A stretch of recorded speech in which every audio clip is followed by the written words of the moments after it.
Howdy to y'all. I'm from Texas, so we say y'all and we say howdy.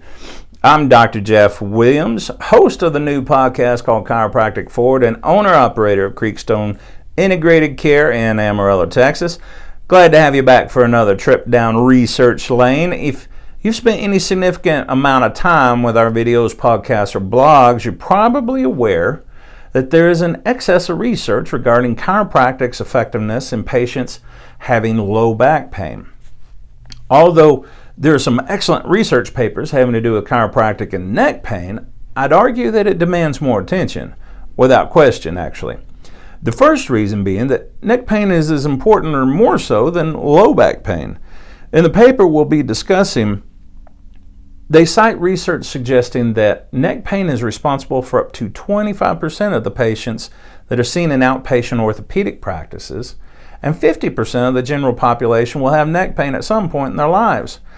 The second reason I believe neck pain demands more attention from our industry and our researchers is that we've been unfairly labeled as the profession out there in the world causing strokes every day. And there needs to be a clear factual representation of the risk versus reward ratio, and if there's a small body of evidence, our case doesn't stand up quite as strongly. Would you agree? Now, to be more clear, there's an abundance of evidence that chiropractic is not linked to strokes any more than going to the primary practitioner. However, there is scant evidence of chiropractic's effectiveness for neck pain when compared to low back pain. And this doesn't mean there isn't great research in our favor. That's not what I'm saying here at all. It just means we've not documented it through research in the amounts that we have for the low back pain, and I'd like to see more. If I were a researcher myself, it's the condition I'd be targeting, without question. Now, with that being said, this week's paper is titled The Immediate Effects of Upper Thoracic Translatoric Spinal Manipulation on Cervical Pain and Range of Motion, a randomized clinical trial. This was published in the Journal of Manual Manipulative Therapeutics in the year 2008 that shows the effectiveness of spinal manipulative therapy. And here's the catch. It was performed by physical therapists, not chiropractors. It was done by John Krauss, PT, PhD, OCS, FAA, OMPT, et al. Look at all those letters. Now at this point, I'd like to diverge from the original path for a few moments. If chiropractors are unaware, along with research validating the chiropractic adjustment, will come more competition for the service. And physical therapists were restricted to muscles and exercise, essentially. Now, they're adjusting. This is going to become a turf war, y'all, between chiropractors doing what we've always done and physical therapists adopting our treatments as their own. Of course, physical therapists can't call what they do chiropractic adjustments, so they've changed the term to translatoric spinal manipulation. It's irritating to the chiropractic profession, of course, but that's a fact of the profession we'll be facing more and more in the years to come, so be prepared for it.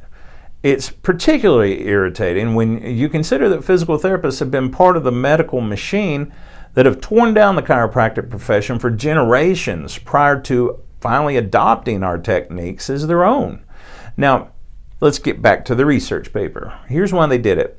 The authors of the paper wanted to determine the effectiveness of thoracic or upper back adjustments for the treatment of neck pain and neck range of motion. Here's how they did it. The active range of motion of the neck in each subject was measured before and after the manipulation. The term active range of motion means the patient turned their neck as far as possible in rotation both ways without the assistance of the researcher. Now, the range of motion was measured with a cervical inclinometer. The patient's neck pain was measured prior to and after treatment with a scale they call the FACES pain scale. And a quick trip to Wikipedia tells us that the Wong-Baker FACES pain rating scale is a pain scale that was developed by Donna Wong and Connie Baker. The scale shows a series of faces ranging from super happy to 0, which represents no hurt, all the way to a crying face at 10, which represents hurts worse. The study included 32 patients having pain in the cervical or neck region and a limited range of motion. 22 of these were randomly split into an experimental group, while the other 10 were randomly placed into a control group. The evaluator measuring the pre- and post-manipulation outcomes was a blinded evaluator to reduce the risk of bias. The experimental or the treatment group received the manipulation treatment to the areas of the upper back region that had been determined to be hypomobile. In simpler terms, they delivered the adjustment to the areas of the upper back that were stiff or not moving like they should. The control group had no treatment.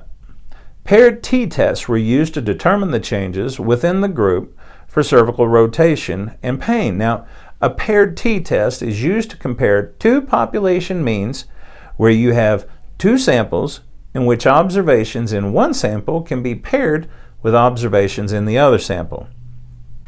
Also a little confusing here, a two-way repeated measure ANOVA was used to analyze between group differences in cervical rotation and pain.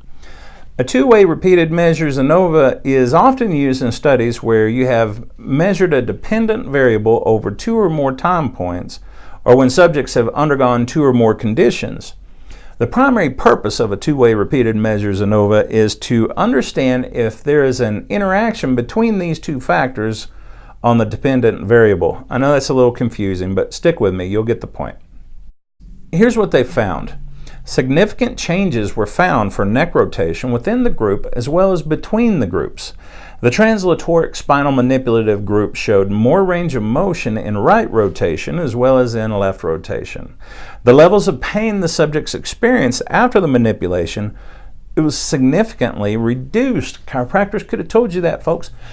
So to wrap it up, the authors of the paper concluded by saying, this study supports the hypothesis that spinal manipulation applied to the upper thoracic spine, basically T1 through T4, significantly increases cervical rotation range of motion and may reduce cervical pain at the end range of the rotation for patients experiencing pain during bilateral cervical rotation. Yeah, it says hypothesis, but we've proved this several times, and if you'd have just asked us, physical therapists, we could have told you, but you didn't. Did you know that research and clinical experience shows that in about 80 to 90% of headaches, neck, and back pain compared to the traditional medical model, patients get good or excellent results with chiropractic? It's safe, more cost-effective, decreases chances of surgery, and reduces chances of becoming disabled. We do this conservatively and non-surgically, and we do it with minimal time requirements and hassle on the part of the patient. And if the patient develops a preventative mindset going forward, we likely can keep it that way while raising the general overall level of health. Please feel free to leave us a comment. Tell us your thoughts. I'd love to hear what you think. And remember, I do believe sharing is caring, so share. We can't make a difference without your help on the interwebs. Be sure to find us on social media sites like Facebook, Twitter, Google+, Pinterest, LinkedIn, Snapchat, and Instagram. Also, be sure to subscribe to our YouTube channel.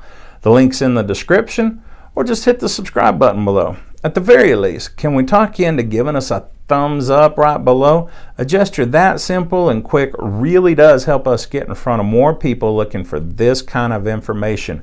So just go ahead and mash that thumbs up right now while you're thinking about it. Be on the lookout for our podcast called Chiropractic Forward. We're in episode 10 or 11, I believe. So we'd love to have you come listen. We're having a blast.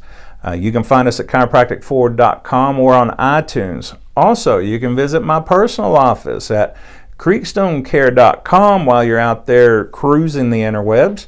And if you like more research-related blogs, check us out at amarillochiropractor.com/blog. Till next time, thank you for watching. Tell someone you love.